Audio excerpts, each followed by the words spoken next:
Hello, my name's Andy Keefe. I'm a personal trainer and a psychotherapist, and today I'm going to be talking about exercise and anxiety and why exercise is such a great way of relieving anxiety. Some of you might have come along to my Zoom class this morning, my Fitness for Mental Wellbeing class this morning at 8 a.m., which focused on anxiety. And if you did, well done. Everyone worked incredibly hard. I hope you found it relaxing and enjoyable. And if you didn't, don't worry, because I'm going to do this every Wednesday for the rest of the lockdown. So there's one next Wednesday, 8 a.m., about depression. Now, the reason, to understand the reason why exercise relieves anxiety so well, it's important to understand that anxiety itself is actually a physical experience. It's a physical feeling or set of feelings. It's often in response to worrying thoughts, but anxiety itself is physical.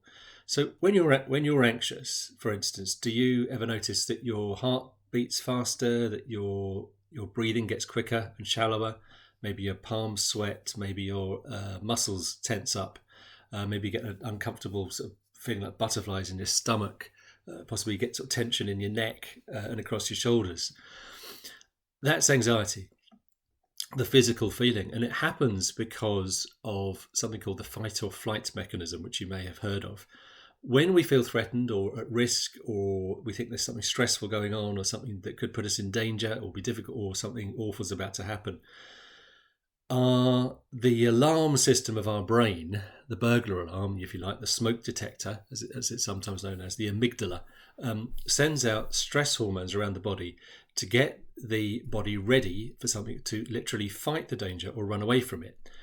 Fight or flight is a sort of a bit of an evolutionary hangover from the days when we were hunter-gatherers and were often pursued by dangerous wild animals.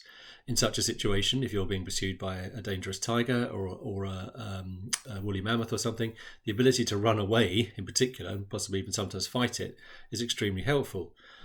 Thankfully, in the country we live in, most of the stresses and anxiety-making situations that we're faced with aren't the sort that can be responded to by literally fighting it or running away from it. And that causes a problem, because in fighting, physically fighting or running from something are both physical activities, and those physical activities burn off the stress hormones which have been pumped around by through the endocrine system to trigger the fight or flight mechanism, principally cortisol and adrenaline. They're pumped out to get the body ready for those activities. So to get the heart beating faster, to get the lungs to take in more oxygen, to get the heart to pump more blood with oxygen in it round to the working muscles, to get the working muscles warmed up, to get the joints loosened up, to get us ready for the physical activity of fighting or running. And we burn those off. And so once you've run away, once you've fought the danger and you're in a place of safety, your body can then come back to a position of homeostasis and calm and balance. If you can't run away or fight something literally, this is where the problems start, because all of those stress hormones are still being pumped around your body.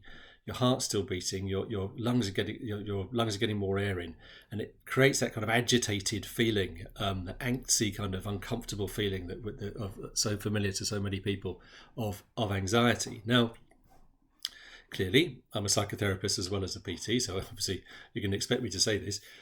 Talking about your anxieties, talking about the situations that make you worried, where your anxieties come from, thinking about the situations, learning to think about them differently, building up your internal resources, all of those things can certainly help. And I would certainly recommend that you if you are struggling with anxiety, particularly at the moment during the lockdown and with the virus, that you talk to a psychotherapist, you reach out to kind of try and unravel, make sense of things, what's going on, and that can really be helpful.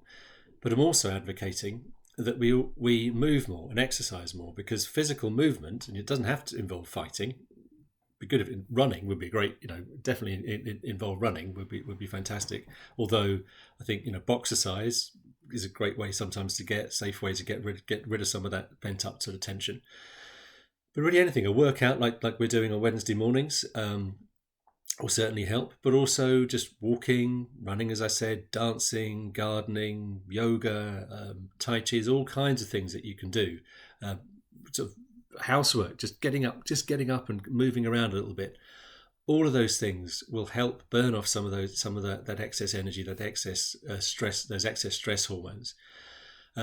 Movement, particularly movement that gets your heart beating a bit faster than usual, gets you up and gets the blood pumping, has the additional benefit of releasing chemicals hormones such as serotonin and endorphins, dopamine, all of which will raise your mood also. So they're wonderful for depression, as well as exercise is wonderful for depression. I'm going to be talking a lot more about that next week, and it will just generally help you feel better. So if you're feeling anxious right now, worried about anything really, but particularly the virus, and you haven't stood up all day, you've been sitting down still, that's probably one of the worst things that you can do, is to sit with your worry, sit with your anxiety.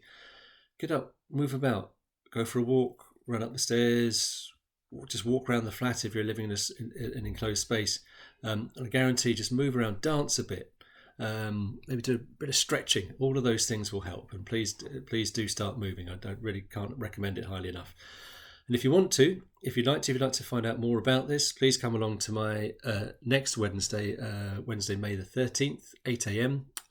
We will have another online fitness class, this time focusing on depression. And also please look out for a video I'll post next week, probably before the session or immediately afterwards, about exercise and depression. Like I'm talking about anxiety today, I'll just explain a bit more about how depression can be relieved by anxiety.